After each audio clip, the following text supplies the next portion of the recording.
ஒரு லாயர்னா ஒரு கேள்விக்கு பதில் சொல்லக்கூடாது. அந்த சிச்சுவேஷன் ஏன் கிரியேட் ஆயிருக்கு அப்படிங்கிறத நம்ம பார்க்கணும் அப்படின்னு ஒரு அருமையான ஒரு வசனம் வந்து சொல்லுவாங்க. நான் உன்கிட்ட கேட்டது பதில் எதிர்பார்க்கல உன்கிட்ட. ஒரு ட்ரெயின் வருது. ஒரு ட்ரெயின் ட்ராக்ல இருக்காங்க. ஒரு சைடு ஒருத்தன் நிக்கான்.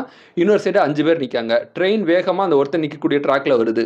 இதுக்கு நான் உன்கிட்ட பதில் எதிர்பார்க்கல. இதுல நான் என்ன எதிர்பார்க்கனா, முதல்ல அந்த 5 பேரு எதுக்காக அந்த ட்ரெயின் ட்ராக்ல நிக்கிறாங்க? இல்ல அந்த ஒருத்தன் எதுக்காக அந்த ட்ரெயின் ட்ராக்ல நிக்கிறாங்க? அந்த சிச்சுவேஷன் ஏன் வந்தது அப்படின்னு நீ சிந்திக்கணும். அத தான் நீ ஃபர்ஸ்ட் கேள்வியா ரைஸ் பண்ணணுமே தவிர, அதுக்கு நீ பதில் சொல்லக்கூடாது. அதுக்கு லாஜிக்கா நீ யோசிக்கக்கூடாது. ஒரு சிச்சுவேஷன் ஏன் வருது? எதனால வருது? அப்படிங்கிற ஒரு விஷயத்த வந்து நீ புரிஞ்சுக்கணும். அவசரப்பட்டு நீ முடிவு எடுக்கக்கூடாது. நீ பதில் சொல்லி நீ டக்குன்னு முடிவு எடுக்கக்கூடாது. அப்படின்னு ஒரு அருமையான ஒரு அட்வைஸ் வந்து சொல்லுவாரு. அது இவர் எடுக்கக்கூடிய கேஸுங்க பார்த்தீங்கன்னா, ஆப்ட்டா வந்து அந்த அந்த சீன் வந்து மேட்ச் ஆயிருக்கும். ஸோ இந்த படத்துல பார்த்தீங்கன்னா, ஹீரோ, ஹீரோயின் வந்து ஒரு ஒரு கல்யாணம், ஒரு மேரேஜ் ஃபங்ஷனுக்கு வந்து